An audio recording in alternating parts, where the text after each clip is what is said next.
Estamos no arco de Egghead, onde os Chapéus de Palha vão para a Ilha do Futuro, uma ilha nos mares do Novo Mundo, que tem a tecnologia mais avançada de todas, numa ilha que muitos dizem estar há 500 anos no futuro. Nesta ilha, conhecemos um personagem no qual esperamos durante anos para conhecer, o Dr. Vegapunk, o cientista gênio que trabalha no governo mundial. Luffy e sua tripulação chegaram na ilha de forma tumultuada, sendo ameaçados por um tubarão robô gigante que estava sendo controlado por um dos Vegapunks. Sim, o cientista gênio Vegapunk dividiu sua cabeça em 6 partes, cada uma representando um traço de sua mente e personalidade. Um velho inimigo os encontrou. Estamos falando dos integrantes da CP9, que conhecemos no arco Water Server, que agora são a CP0, a organização de espionagem do governo mundial, que foi enviada para Egghead para matar Vegapunk. Entretanto, Vegapunk pediu que o Luffy o aceitasse em seu navio para fugir da ilha. Esse pedido, Luffy aceitou porque ele era engraçado, bem a cara do Luffy. Porém, a CP0 chegou causando um grande tumulto, mesmo com um dos Vegapunks lhe ordenando para se retirarem da ilha. Os Serafins, que estavam antes programados para proteger a ilha e seus habitantes, foram reprogramados para obedecer os comandos da CP0. Nesta ilha, Nami, Zoro, Franky, Robin, Sanji e os outros integrantes começaram a descobrir vários segredos que só Vegapunk sabia, como a teoria de Vegapunk sobre o que são as Akuma no Mis. Eles descobriram que Ohara, a ilha natal de Robin, que sofreu um Buster Call, foi destruída pela marinha a mando do governo mundial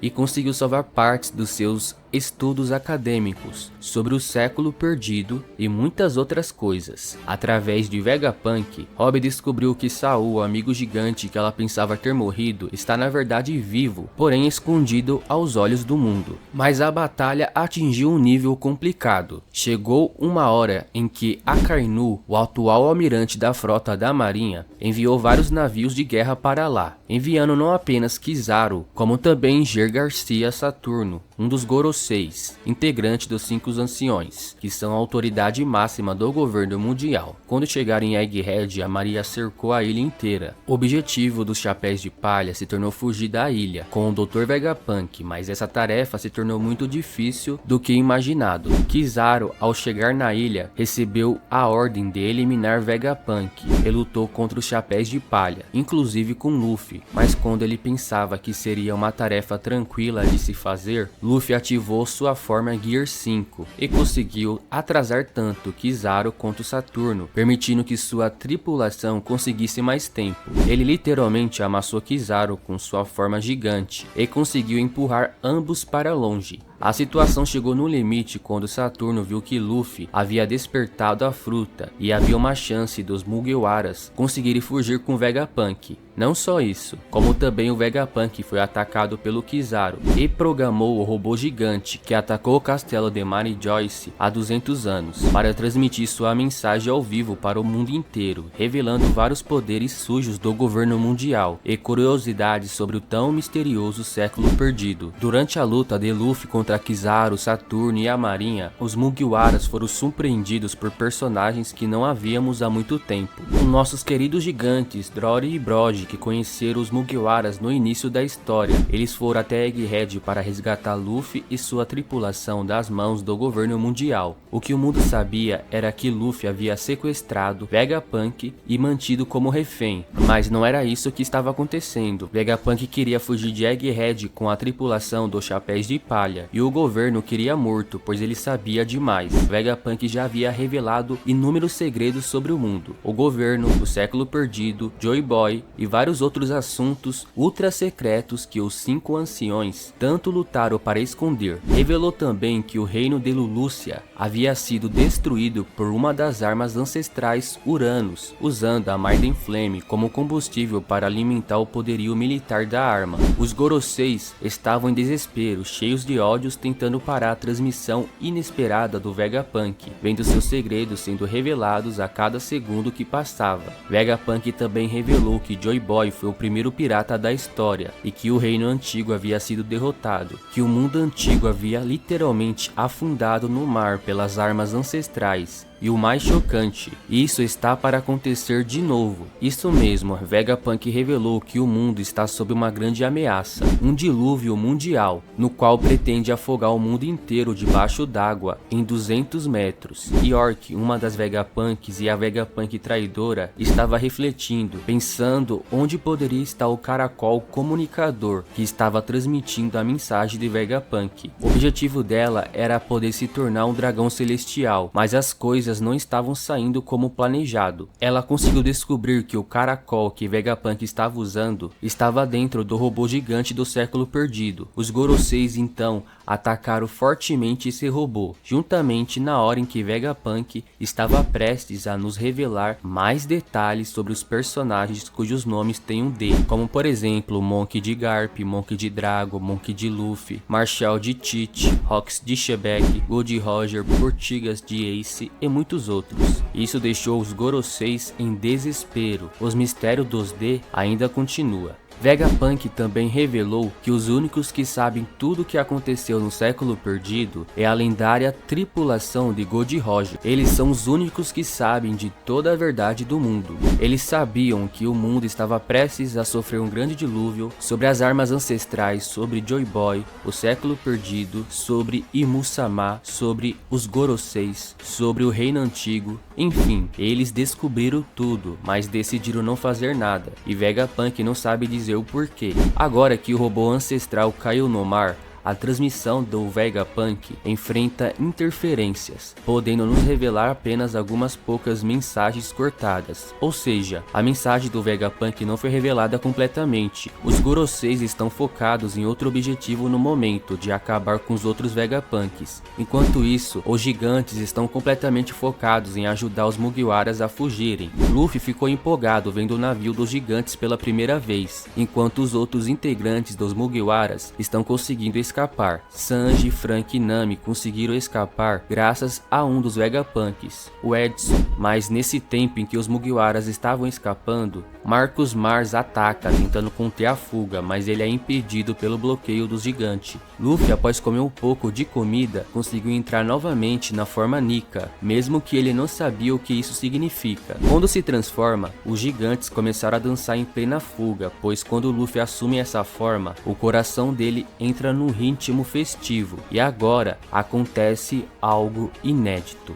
Luffy convida a Bonnie para lutar ao seu lado, e Bonnie imagina um futuro distorcido, em que ela se torna completamente livre, entrando assim na forma Nika, assim como Luffy. Exatamente isso, tanto Luffy quanto Bonnie estão ambos na forma Nika. Agora será Luffy e Bonnie na forma Gear 5 versus São Marcos Mars em sua verdadeira forma, em plena fuga para fugirem da Ilha do Futuro. Aparentemente o Vegapunk original está morto, junto com outros dos seus clones. Sobram agora apenas dois, o Vegapunk 5 Atlas e o 2 Lilith, tirando a traidora York. Todos os Goroseis estão nesta luta, todos eles em suas verdadeiras formas, transformados e despertados. As 5 autoridades máximas do governo mundial, a marinha versus os Mugiwaras, mais os Vegapunks restantes, mais os gigantes. Essa luta realmente promete ser épica. Os Mugiwaras nunca enfrentaram uma luta tão intensa e tão perigosa quanto essa. Será que eles conseguirão sobreviver a essa grande batalha? Só o tempo dirá. Teorias e especulações. Muitos fãs especulam que Dragon ou Shanks possam aparecer nesta fuga em algum momento, pois nunca houve, até agora pelo menos, um confronto direto entre as autoridades máximas do governo mundial versus os Mugiwaras. Por mais que Luffy seja um Yonkou, um dos 4 imperadores, ele não consegue lidar com todos os Goroseis e almirantes sozinho. Ele pode ter todos os hakis em suas formas avançadas, mas os Goroseis também não apenas mostraram o teu haki do rei, como também mostraram um haki estrondosamente forte, forte o suficiente para fazer com que todos em Egghead sentissem. Marcus Mars é capaz de voar, e se ele não for contido, não importa para onde os Mugiwaras tentem escapar, ele será capaz de alcançá-los. Os Gorosei os querem mortos de qualquer forma, mas os gigantes estão determinados em salvá-los, gerando assim uma guerra. Guerra essa comentada por Vegapunk, que dura até os tempos de hoje. Noutras palavras, a guerra de 9 900 anos atrás ainda não acabou, deixando o mundo em um estado de choque. Era dito que alguém importante apareceria nesse arco e especulava-se que seriam Dragon ou Shanks, mas nem o exército revolucionário e nem mesmo a tripulação do Ruivo se apresentaram até agora. O fato é que o mundo já sabe de vários segredos do mundo, mas não sabem de tudo. Além disso, a parte do mundo acreditou nas revelações do maior gênio do mundo e outra não. Vimos também que Sirius Rayleigh, o braço direito do Rei dos Piratas, ficou sabendo que Vegapunk estava revelando algumas coisas ao mundo. Mas e agora? Como será que as coisas ficarão a partir daqui? Qual será o mistério dos personagens da família G? Seria uma família? Um clã?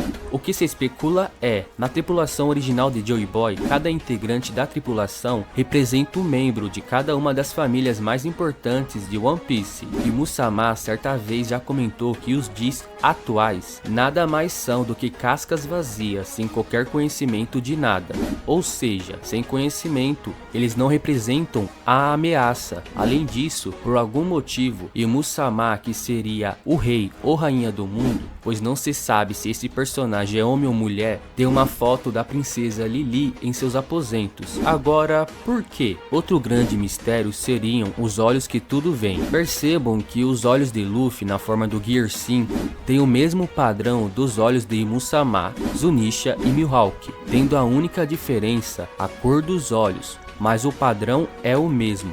O que será que isso representa? Em One Piece, coincidências não existem. Quando esse arco atual acabar, o próximo começará, e será o arco de Elbaf, a Ilha dos Gigantes. E detalhe, Shanks está lá. Será que teremos o tão esperado reencontro entre os piratas do Ruivo e os Mugiwaras? Será que Shanks vai enfim reencontrar Luffy e eles discutirão sobre a verdade, sobre a verdadeira essência de sua fruta? Shanks é um dos personagens mais importantes de toda a história de One Piece, influenciando praticamente todos os grandes eventos. Entretanto, mesmo depois de 1118 capítulos, sabe-se muito pouco sobre. O que se sabe é que ele tem uma influência até com os Goroseis, e até já conversou com eles. Mas o que será que ele conversou com as autoridades máximas do governo mundial? Sendo ele não apenas um pirata, como também um Yonko. Quando Shanks apareceu na frente dos 5 anciões, parecia mais uma reunião de negócios do que qualquer outra coisa, como se Shanks estivesse envolvido com eles. Será Shanks um dragão celestial? Assim como Dom Flamingo também era? Só o tempo nos dirá. Há ainda diversos mistérios que ainda precisam de respostas. Como, o que é o One Piece, qual é o nome do reino antigo, quem era Joy Boy e sua tripulação, quem é Musama, quem são realmente os Goroseis, quem realmente é Nika, o que aconteceu com Gold Valley, quem realmente foi Shebek, o que são as armas ancestrais, essas armas foram construídas com que propósito, quais os reais objetivos de Musama, como Tite conseguiu usar 2 Akuma no Mis ao mesmo tempo, sendo que a via de regra só dá pra usar uma fruta por usuário, porque a bandeira de Tite tem 3 caveiras ao invés de uma. Essa e muitas outras perguntas ainda precisam de respostas, como se pode notar que One Piece ainda está muito longe de acabar. Certa vez Oda mencionou que quando o Ruivo começa a se movimentar, coisas importantes acontecerão. E isso no SBS, uma parte do mangá de perguntas e respostas dos leitores ao Oda, onde ele responde comentários e perguntas de seus fãs e as respostas diretamente em seu mangá, no qual é chamado de Sempre Bom Saber. Em outras palavras,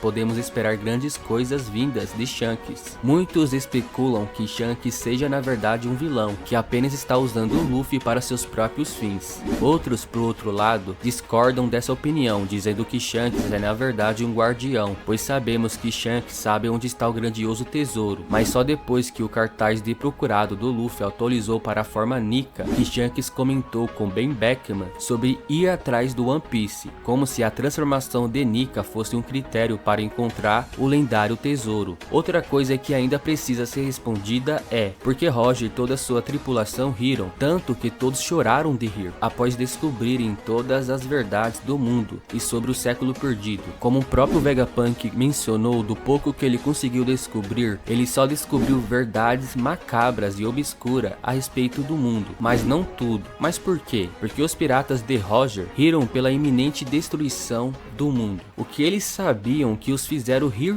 tanto? Isso é algo que chateia alguns fãs, pois acreditaram que Roger é um vilão, mas não a outros, pois acreditam que é impossível julgar agora, sendo ainda cedo demais para apontar dedos contra qualquer personagem. Mas isso é no mínimo intrigante. Roger não tinha nenhum comportamento de um vilão clássico como conhecemos. Roger e sua tripulação era piratas altruístas e aventureiros contra o governo mundial, e não vilões, no sentido mais comum da palavra. Outra coisa que intriga muitos fãs é, será que Shanks tem a ligação direta com Firgerland? Os fãs especulam fortemente que ele tem a ligação familiar com Shanks, pois os Goroseis mencionaram que ele pertencia àquela família, e por isso que os Goroseis não o matam, pois Shanks é supostamente descendente dos Cavaleiros Sagrados, ou seja, pertencente à família Firgerland. Especula-se também que Joy Boy era na verdade um gigante. E por que isso? Porque nos aposentos de Imu-sama há um chapéu de palha gigantesco, tão grande que só poderia ser usado por um gigante. Há por outro lado que discorde disso, argumentando que a fruta do modelo Nika e ganhando as propriedades de borracha ao se esticar, o usuário da fruta pode não apenas aumentar seu próprio tamanho físico, como também aumentar o tamanho de suas roupas e tudo que o usuário estiver usando. Noutras palavras, Joy Boy não necessariamente era um gigante, sendo que já vimos Luffy em uma forma gigante, mas sabemos que ele não é da raça gigante, e ele ficou gigante usando os poderes da fruta. Se você gostou dessa análise, não se esqueça de deixar o seu like e se inscrever no canal para não perder nenhum conteúdo das próximas aventuras dos Chapéus de Palha. Sua participação é essencial para continuarmos trazendo conteúdo de qualidade e discussões aprofundadas sobre esse mundo incrível que é One Piece. Adoraria saber sua opinião. Deixe um comentário abaixo contando o que você achou das revelações mais recentes e quais são suas teorias para o futuro da série. O que você espera ver nos próximos capítulos? Quais mistérios você acha que ainda serão desvendados no próximo arco? Obrigado por ficarem até aqui. Vou ficando por aqui. Valeu, fique com Deus.